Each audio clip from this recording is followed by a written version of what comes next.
Well, Tony Abbott notwithstanding, I'm going to do a welcome to country because it's particularly apposite tonight. What did he call it? A genuflection to political correctness? Thanks, Tony. I'd like to acknowledge the traditional custodians of the land in which we meet, the Gadigal people of the Eora Nation, and pay respect to their elders, past and present. And in this instance, also pay respect to them as the first harbourside picnickers, but we'll get to that in a moment. Just before I start, I'd also like to thank you all for coming, and I'd like to thank in absentia Max Solling for his terrific book and lending me his notes, which were absolutely essential for me to understand the early history of Glebe food. The talk is going to be in two sections. Let me know if you can't hear me. I've got a bit of a frog in my throat at the moment, so my voice is going a bit. The first section I called pre-gentrification, and that's from pre us coming here to 1970, and the next is post-gentrification, so it's PG or after gentrification, AG. Post-gentrification will be, I like to call it colloquium, because I've only been here since the mid to late 90s, so a lot of you have been here a lot longer, and you will know a lot more than I do from my researches. But let's go back to those first harbourside picnickers. It's funny, in one way, eating around Sydney Harbour has come full circle. The first verifiable, even identifiable waterside picnics enjoyed here long before the land surrounding the magnificent harbour was named by Philip after his boss, were of oysters. The difference is that today, as we eat those oysters at $4 each at the Boathouse in Blackwattle, we're not eating local oysters because, of course, we can't, because very soon after we came here, we polluted the harbour and the oysters are no longer edible. But I don't know whether there are still middens around here. Some of you may know that. But there were middens. I went on a long cruise up the Lane Cove River and saw middens along the edges there of the kinds of oysters that were being eaten there. And I did some research for a friend of mine who was a painter who did the polls outside the Museum of Sydney in what kind of oysters were being eaten around the harbour. And so we have... depends where you find the middens. In the mid-estuarine waters, upstream of the Spit Bridge and the Fig Tree Bridge, the Sydney cockle and Ostrea angusi, which was a wonderful meaty mud oyster, which was absolutely ruined by the dredging of the harbour. We don't have them anymore. But down our way, you'd find in addition to the hairy mussel, the dominant member of the midden would be the magnificent Sydney rock oyster, which of course carries the name of our town, which is today called, I think it's called Ostrea Glomerata. I think that's right, Tony. It's changed its name recently. Yeah, it used to be Ostrea Commercialis. So that was the first. That was these people sat around the harbour enjoying these wonderful molluscs, the bivalves, for free. So it's a little sad to learn that the harbour has been so polluted for 100 years, so we can no longer eat our oysters. Oysters, of course, were very popular from the very early days of Sydney town, as they had been in England. They were so prolific and cheap as to have formed a staple for the poor. There's a wonderful quote in Charles Dickens's Pickwick Paper where Sam Weller says that poverty and oysters seem to go together. Blessed if I don't think that when a man's very poor, he rushes out of his lodgings and eats oysters in regular desperation. And there probably were oyster bars around Broadway. I couldn't find evidence of any, but Max assures me that they were there, because they were the food of the poor. But back to early days, when we arrived here, the first thing we did, of course, was to greedily seine net the water and pull the fish out, and probably destroy all the game and denude the land of the game. So then, in later times, Glebe became a working class suburb, or am I being unpleasant in calling it, as many did at the time, a slum? it was a very strange schizophrenic suburb, because at one end, and it's still the same today, at one end we had the slum, and at the other end we had the gentry. And that's gone back, because in the middle period we still had the slum, and then down this end we had industrial works. We had slaughterhouses along Blackwater Bay. We had timber yards, and that was what happened before then. Aside from the working class housing, there were many lodging houses here. Where did the people who lived in the lodging houses eat? Did they have kitchens in the lodging houses, or did they eat in what are called eating houses? Where did the men in the lodging houses eat in those early days? I'm sure the families in the small houses bought their food from the fruiterers and the butchers that were right along Glebe Point Road and around Glebe. But where did the men living alone in the lodging houses eat? In Sands in 1864, in addition to grocers and gardeners and butchers and bakers and fruiterers and ginger beer makers and dairies, we find one John Bravey, who had an eating house at Broadway. Now, I know that in France, in those eating houses in Paris were very important, where people who lived alone would go to an eating house and you'd go in, you'd sit down at the same table, you were given a time, this is pre-restaurant, you were given a time to eat, and you were given whatever came out of the kitchen, and that was it. And you couldn't choose your time, or you couldn't choose the people you ate with, which obviously led to some unpleasantness at times. Or you could change eating houses. But I can only find one eating house in Glebe, so I'm not too sure where those people ate. There's not a lot of information on the 19th century or even the very early 20th century. We know there was a Busy Bee cafe at number 28 because the sign is still on the wall there, and it's overpainted with the name Wah Sing, which may have been another cafe, so we won't know about that. In 1892, we find that a man called Henry Armand is a colonial wine dealer, and a William McEwen, spelt the same way as Ted, is also a wine dealer on Broadway. Food, there was Mrs. Webb's boarding house. Did Mrs. Webb serve food? We don't know. So by 1900, there were a couple of fishmongers and quite a few confectioners, which means that we were probably getting a little bit more affluent. We could afford sweeties. But by 1935, the listings had turned from just listings of names along the roads to business listings. And I found that there are many more fish merchants, and amongst the fruiterers, the first name that we all know, one Salvatore Galuzzo in 1935. And, Bravissimo. There were no restaurants, no cafes, no eating houses, but now 5 refreshment rooms. I don't know what the difference is, but there were refreshment rooms. One of them was Sergeant's, so I guess you went in there and gobbled a pie, you know. And then in 1947, the first mention of the word restaurant.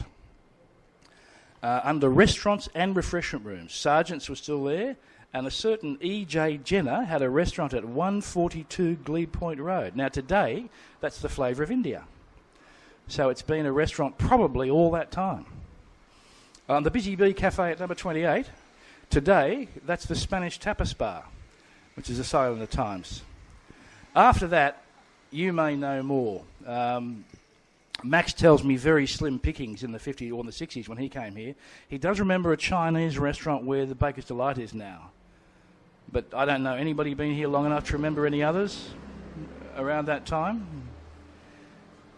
It was very much a working class suburb, and working class suburbs, people eat in pubs. They had the threepenny lunch in the pub. I don't know whether they had threepenny dinners in the pubs, but they had threepenny lunches there. Were there more clandestine eating houses? Did Mrs. Dargan Street feed her neighbours and not tell anyone and just charge them? This kind of digging needs to be done, a lot more deep digging in this area. Down the posh end, of course, down here with the Allens and their neighbours, it was pre-dining out. One ate at home because one had servants and one had cooks, so one didn't go out at all. So, in conclusion, we can only speculate what public food there was. Very little public food, I imagine, in Glebe before the magic date that I've chosen, 1970, which is post-gentrification. Now, why 1970? Well, basically because the Glebe Society started in 1969, and that seems to have been a fairly interesting point. And from 1970 on, we come to quite a lot of restaurants in the area. There had been a bohemian, in Sydney, there had been a bohemian culture of sorts for many years. Some of you may remember Lorenzini's and Vadham's, which were sort of bohemian late-night places where you got your glasses of wine in teacups. But there wasn't a dining out culture. But that decade marked the time when eating out became habitual, and we began to take it a bit more seriously. In 1976, there were 7 restaurants in Glebe. By 1980, there were 17. 86, 32, and 50 in 2001. I'd guess there's been a bit of a renaissance recently. I'd guess we'd have at least 60 along Glebe Point Road now. More? Yeah, I didn't do the count, but I'd say there'd be at least 60. Now, is this a good thing or a class thing? A paper I read that Max gave me called Macro Geographies of Retailing and Gentrification, 2001 by Gary Bridge and Robin Dowling, pointed out that consumption of food is a key marker of new middle-class identities. I don't know whether you've ever heard of a restaurant, quite an unpleasant restaurant reviewer who writes beautifully called A.A. Gill, English. Yeah, he said something quite interesting. Restaurants are the summit of civilization. It took us 10,000 years to get to one. You have to have a lot of other things in place before you hire a head waiter. Safe streets, a reliable supply of utilities and ingredients, clean water, customers with disposable incomes, freedom of association, peace and goodwill. And restaurant critics. They're the canaries in the mine. I mean, there wouldn't be a lot of restaurant critics in Kabul or Baghdad, would there? In fact, there wouldn't be a lot of restaurants. Paul McGough wrote a lovely story about his favourite restaurant opening again, serving this wonderful chicken dish he loved after the hostilities had actually come down a bit.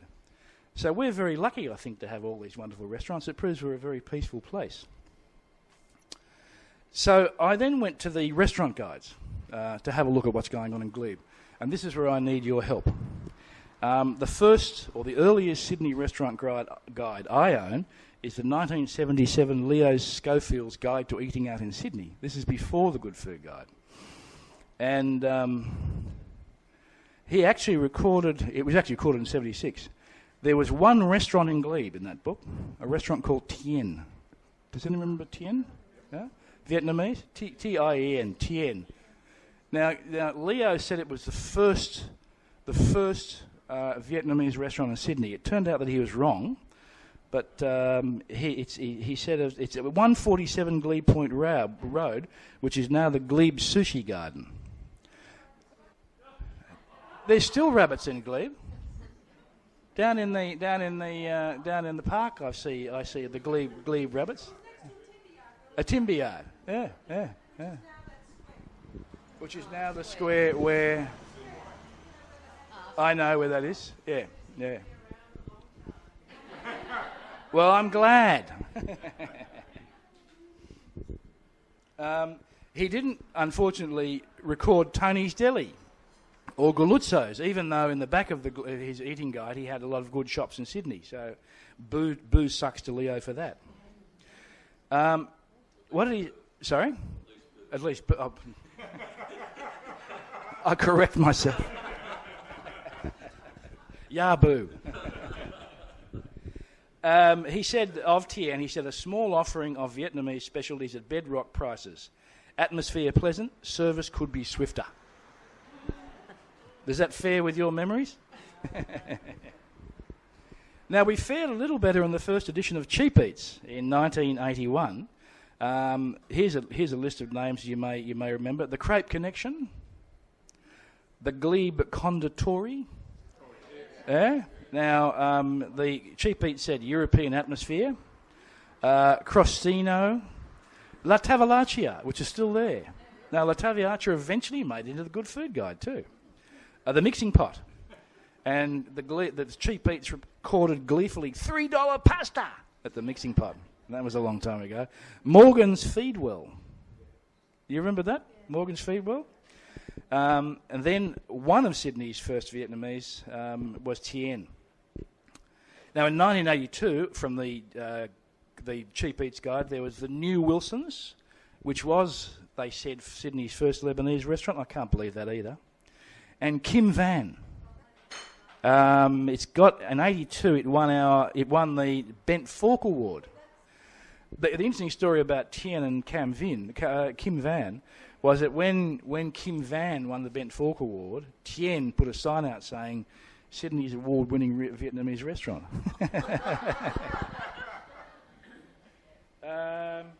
In 82, though we've done that, 83, Bad Manners makes its first appearance. Now that's obviously got a great deal of warm memories for all you old Glebes. No, the first time they got into the book. Yeah. And then another place I've heard of and never went to called Bassett's of Glebe. What was that like? Tell me about it. Hungarian? Really? They also had a takeaway menu. Right. Yeah. Well, it was highly spoken of in the Cheap Eats Guide. And then, of course, there was Casa Miguel. And a pizzeria with Spanish pretensions, I think they said. Now, in 85, the only place I remember from that early time, Rasputin. My first memories of Glebe, I had a friend at the time who loved it so much I nicknamed her Boris. I can't remember a thing I ate there. A bit like Greg Taylor, who wrote in the Sydney Morning Herald that his memory was marred by the pepper vodka that came before, during and after the soused herring entree. Now, I was too soused even to remember the entree, but I do seem to remember pelmeni.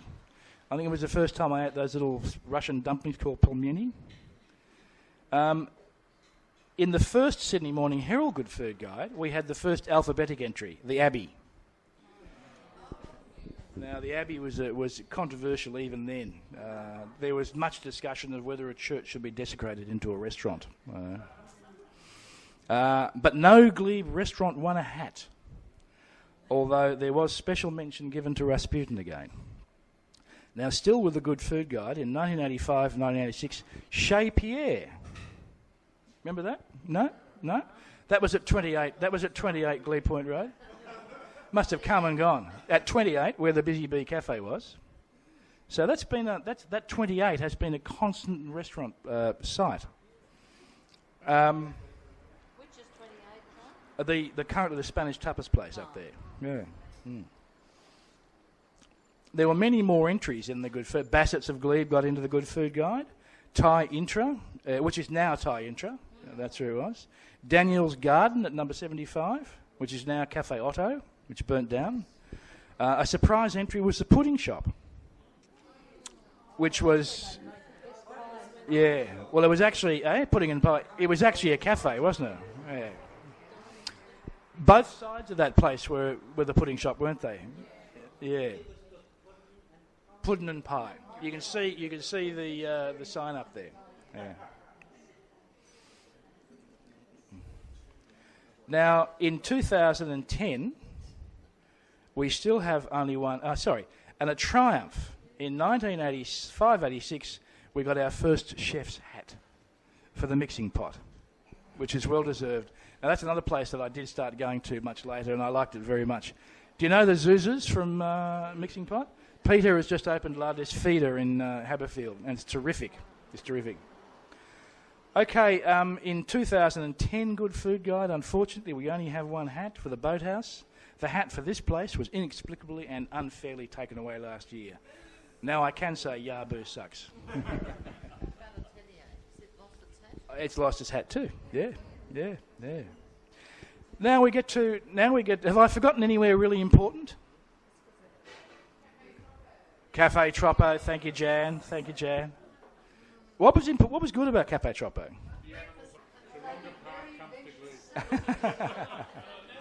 How did I miss that? I was drinking vodka at Rasputin. That's probably why I missed it.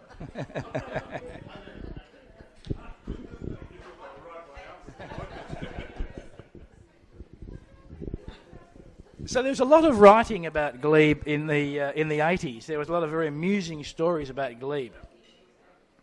I don't know whether you remember a story that Deborah Jobson wrote in the National Times.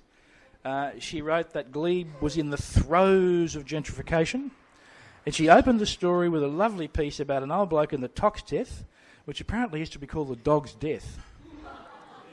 Does anyone know that?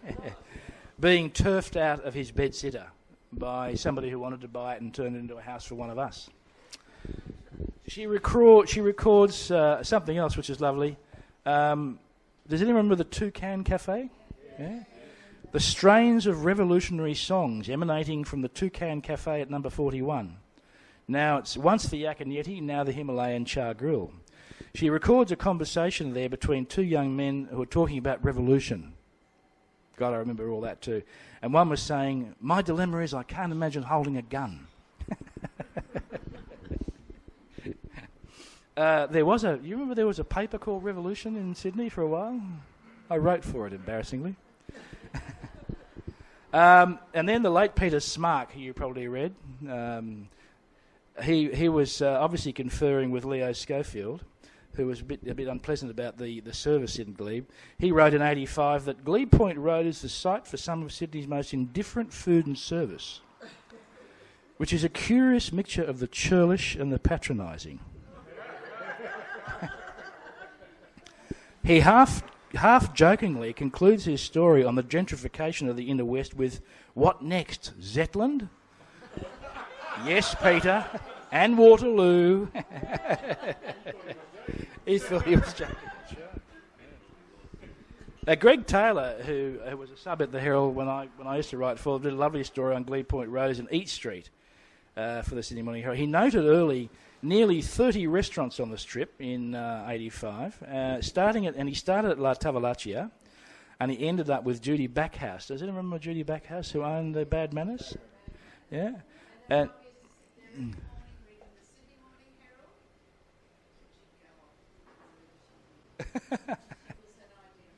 well, she told, you might remember this too, Jane, she told Greg that when it was hot, we used to put on swimming costumes. Back then it was a lot more bohemian.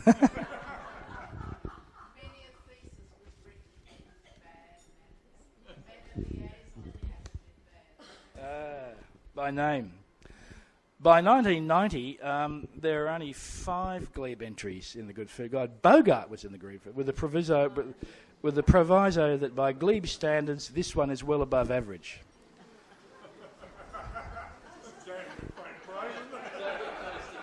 Thanks, Leo.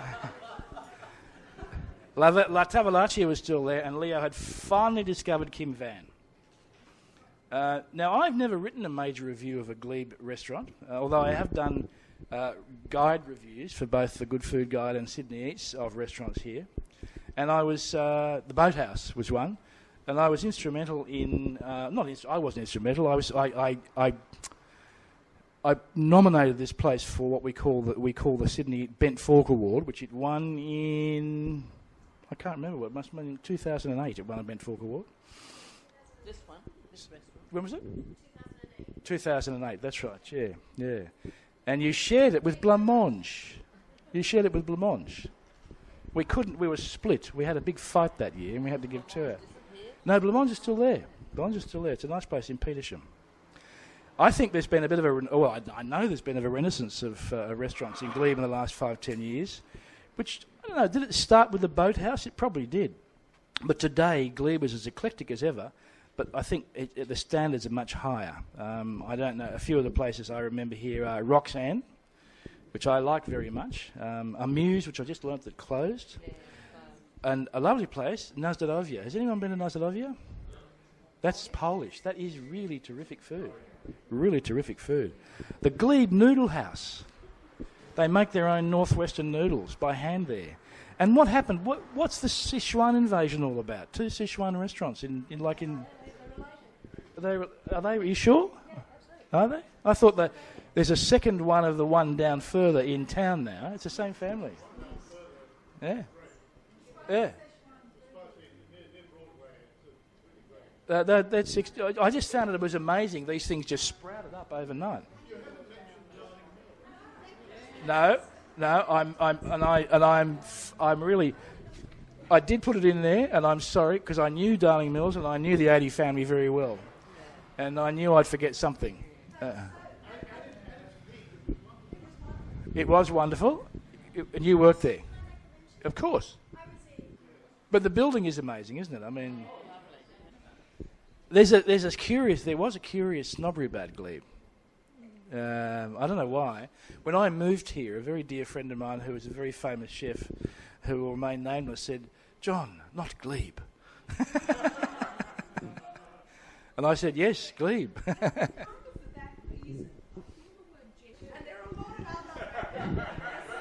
But the layers are fascinating. You say there's the renters, there's the backpackers, there's the students. You know, there's an extraordinary still mixture. And I suspect that you question about where those male renters of the 19th century were. The answer is probably they went to the pubs, of which there were. But did they serve dinners or only lunches?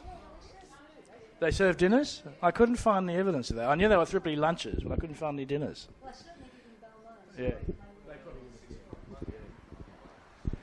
Anyway, there was a slight hiccup with the endless roadworks, which forced out one of my favourite places, Osteria de Poeti, and another one that I never got around to try, the Cucina di Lusso. But Galuzzo's still here, shining like a beacon as a supplier.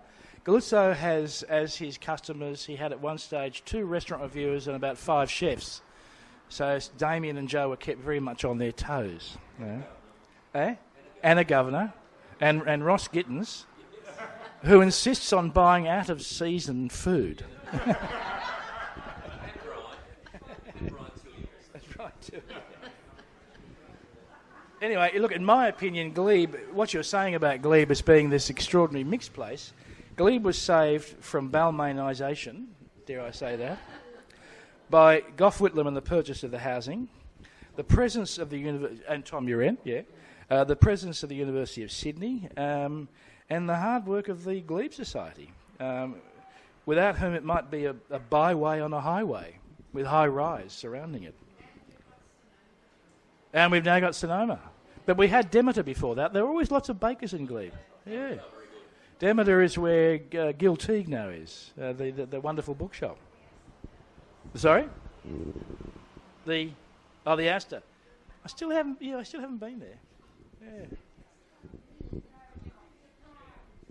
I know. I went to the other place because I was told by somebody it was good and it was terrible. Yeah. So we're lucky. We have a multitude of neighbourhoods in Glebe, and that's why I like it. You know, it's residents of all stripes and colours. Smark sneeringly referred to the presence of the feminists whose hairdos and macrobiotic syndicalism, whatever that means, caused them to be known collectively as the Great Crested Glebes. I reckon he obviously hadn't tangled with Eva and the sisterhood in the Glebe Street Deli, you know. But anyway, in conclusion, I just want to say it's a wonderful place, a more diverse and fascinating dining strip in Sydney with a park. If you could show me a more diverse and satisfying dining strip in Sydney with a park and on the late rail, I'll move there. It remains the way it started. It's delightfully mixed and mixed up and still strangely schizophrenic. Does anybody want to say something else? Go out for coffee in your slippers. You don't have to dress up. Go out for coffee. You still wear your slippers. I guess I felt that, as a resident, that there seemed to be a lot of toing and froing, and there didn't seem to be a lot of coordination going on. Somebody who knows better about town planning than me, baby. There seemed to be they'd go to one place, then come back and go and come back, and there seemed to be a lack of coordination between the departments, which made it very messy. It seemed to me the process could have been done much more swiftly or much more neatly. I mean, they were back again in the ancient Britain a couple of weeks ago. Well, actually, there's a law of nature that says that the road outside the ancient Britain has to be every 6 months at least. For floods mitigation. That's quite reasonable. Actually, I must say one thing, at the risk of making people angry. I wish there were better pubs in Glebe. I agree. Does anyone agree with that? I do. Yeah. Well, we're getting a bar around there. But a nice pub, you know, I mean... Nag's Head, yeah. The only pub I like around here is the Carry. The Carry, the really strange one down there. But anyway, Nag's Head. It's all right, good food. That's where we had Ian's birthday.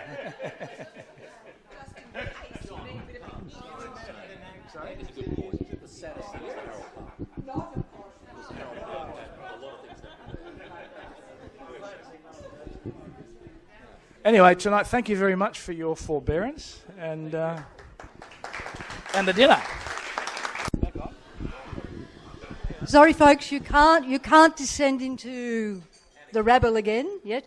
We have to say a formal thank you. And having the microphone in my hand, I'm not just going to say a formal thank you. I'm going to say a few things because you have opened up. You certainly set my mind, which is the mind of an inhabitant who got married in Glebe in 1965 and had my first restaurant experiences in 65, 66, 60, when, as far as I know, there were only 2 restaurants in Glebe.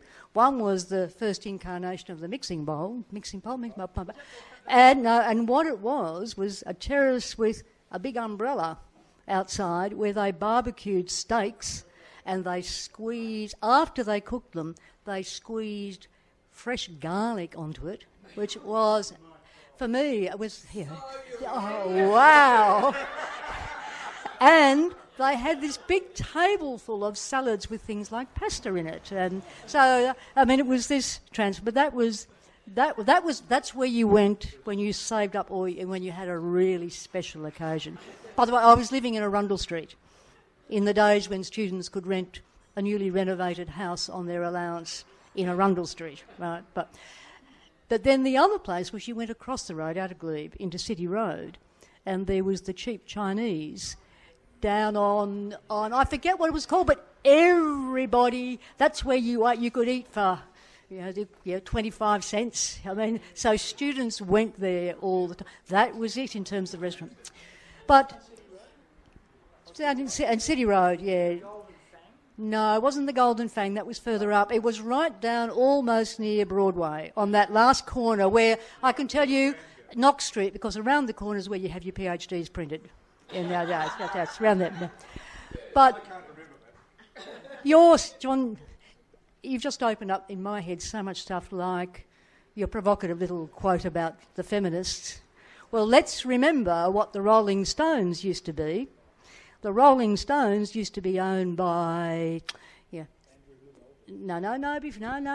before that, by the guy who, the Trotskyite who opened the bookshops in, Bob Gould. Bob Gould owned that place, and he made it freely available in the late 60s and 70s to various radical groups, and it became the centre of women's, not just feminists, but the real feminists, it became the centre of women's liberation. Out of 67 Glebe Point Road came Me Jane, the first Women's Liberation Street mag in Australia, and then came Refractory Girl, which was the first of the very substantial academic feminist journals which led to a whole iteration of them. So that makes me think how great it would be, and people here are doing work on walks and our heritage and whatever, how great it would be to do a political history, the politics of restaurants. Now, I might have got the Kim Van and Tien back the front. I don't think I did, because I do remember that everybody had to change, everybody in my circle, that is, had to change the Vietnamese restaurants we ate in when suddenly there was a North Vietnamese restaurant to eat in. And the politics, not just being the kind of politics that's around the mixing pot, which is the extraordinary family politics that goes, the tangles to Italian restaurants all over Sydney, and the politics of what brought them into it and where they sat, and also the politics of Leo's attitude towards restaurants. Remember, he was Mr. Taste. He was Mr. Good Taste, and those of us who love Leo now may not have loved him so much back then when he was Mr. Good Taste. And we often used to go to places that Leo gave the no-no to. But it's also the politics It's not just the politics like Tien versus Kim Van, but it's the politics of who went to restaurants. Which restaurants would you be seen in and with whom? And which pubs would you be seen in and with whom? And so it's a whole absolutely fascinating area. What a great area you've chosen. So I'm up here to say thank you, and thank you greatly, John. And I enjoyed it, and I hope others did. And Dorothy has a gift to give you.